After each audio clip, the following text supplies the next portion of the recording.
ಏನ್ ಪೆಟ್ರೋಲ್ ಬೆಲೆ, ಡೀಸೆಲ್ ಬೆಲೆ, ಸಿಎನ್ಜಿ ಬೆಲೆಗಳು ಜಾಸ್ತಿ ಆಗಿರೋದ್ರಿಂದ ಓಲಾ ಊಬರ್ ಸಂಸ್ಥೆಗಳಲ್ಲಿ ಯಾವುದೇ ತರ ರೇಟ್ ಕಾರ್ಡ್ಗಳನ್ನ ಜಾಸ್ತಿ ಮಾಡದೆ ಅವರವರ ಇಷ್ಟ ಬಂದಂತೆ ಪೀಕ್ ಚಾರ್ಜಸ್, ನಾನ್ ಪೀಕ್ ಚಾರ್ಜಸ್ ಅಂತ ಹೇಳಿ ಬಡವರ ಏನ್ ಟ್ಯಾಕ್ಸಿ ಚಾಲಕರ ಮೇಲೆ ಹೊಡೆ ಆಗ್ತಾ ಇದ್ದಾರೆ.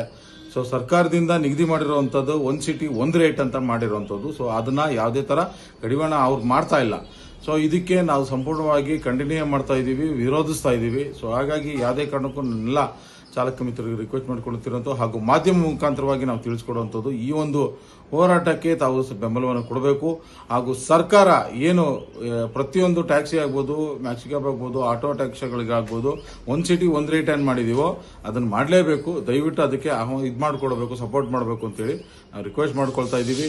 ಇದರಲ್ಲಿ ಯಾವುದೇ ತರ ಓಲಾ ಊಬರ್ ಸಂಸ್ಥೆಯವರು ಯಾವುದೇ ಕಾರಣಕ್ಕೂ ಸಹ ಅವರು ಯಾವುದು ನಮ್ಮ ರೇಟ್ಗಳನ್ನ ಬಡ ಚಾಲಕರ ಮೇಲೆ ಹೊರೆ ಆಗ್ತಾ ಇದ್ದಾರೆ ಹೊರತು ಅವರು ಲಕ್ಷಾಂತರ ದುಡ್ಕೊಂಡು ಅವ್ರು ನೆಮ್ಮದಿಯಾಗಿ ಹೋಗ್ತಾ ಇದ್ದಾರೆ. ಬಟ್ ಇಲ್ಲಿ ಬಡ ಚಾಲಕರಿಗೆ ಹೊರೆ ಜಾಸ್ತಿ ಆಗ್ತಾ ಇದೆ. ಸರ್ಕಾರದವರು ದಯವಿಟ್ಟು ಈ ಒಂದು ಸಮಸ್ಯೆಗಳಿಗೆ ಬಗೆಹರಿಸಿ ನಮ್ಮನ್ನ ಹೊರತರಬೇಕು. ಯಾಕಂದ್ರೆ ಇವಾಗಿರುವಂತಹ ರೇಟ್ ಗಾರ್ಡ್ಗಳಲ್ಲಿ ಹಾಗೂ ಇವಾಗಿನ ದಿನನಿತ್ಯದ ದುಡಿಮೆ ಇದರಲ್ಲಿ ಆಗ್ತಿರೋಂಥದ್ರಲ್ಲಿ ವ್ಯಾಪಾರಗಳಲ್ಲಾಗ್ಬೋದು. ಯಾಕಂದ್ರೆ ಇವತ್ತಿನ ಖರ್ಚು ವೆಚ್ಚಗಳಲ್ಲಿ ಕೊಡ್ತಾ ಇರುವಂತಹ ರೇಟು ಯಾವುದೇ ತರ ಸರಿ ಹೋಗ್ತಿಲ್ಲ. ಸೊ ಹಾಗಾಗಿ ದಯವಿಟ್ಟು ಕೇಳ್ಕೊಳ್ಳುವಂಥದ್ದು ಮಾಧ್ಯಮ ಮಿತ್ರರು ಇದಕ್ಕೊಂದು ಕೊನೆಯ ನಿರ್ಧಾರ ಮಾಡಬೇಕು. ಹಾಗೂ ನಮ್ಮ ಚಾಲಕ ಮಿತ್ರರಿಗೆ ಓಲಾ ಊಬರ್ ಸಂಸ್ಥೆಗಳಿಂದ ನಡೀತಾ ಇರುವಂತಹ ಅನ್ಯಾಯವನ್ನ ವಿರೋಧಿಸಿ ನಾವು ಇದು ಮಾಡ್ತಿರುವಂತಹ ಹೋರಾಟಕ್ಕೆ ಬೆಂಬಲ ಕೊಡಬೇಕು. ಧನ್ಯವಾದ.